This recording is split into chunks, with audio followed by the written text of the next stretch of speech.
Welcome back to Lone Star Politics and our continuing coverage of the Ken Paxton impeachment trial. Paxton was just acquitted by the Texas Senate and will return to the office of the Attorney General. Through all of this, Ken Paxton continues to have the support of former President Donald Trump, who has been in the impeachment seat twice and acquitted twice. Saturday afternoon, former President Trump thanked the Republicans in the Senate and Lieutenant Governor Dan Patrick and called for Speaker Dade Phelan to resign, congratulating Paxton and his wife.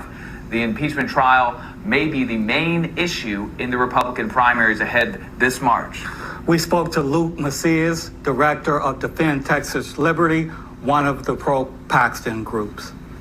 That there are already more challengers this primary season against Texas House members than I've seen since I've been doing stuff when I was 16 years old in 2006. So I think we already see so many challengers popping up and challenging all of the House Republicans that led us to this point. Yeah, is that because of Paxton or Paxton and other issues? I would say that there were already other issues. I think there were already some of these people that were going to run against some of these more liberal Republicans who team up with Democrats. But the truth is that I have seen a significant increase in the amount of energy going on statewide against these House Republicans as a result of that Paxton vote. Dade Phelan basically made a decision to walk his members off of that plank.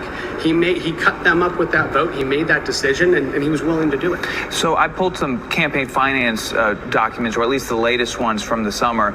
Texans for lawsuit reform sitting on $33 million. The speaker's campaigns and the associated accounts around $5 million.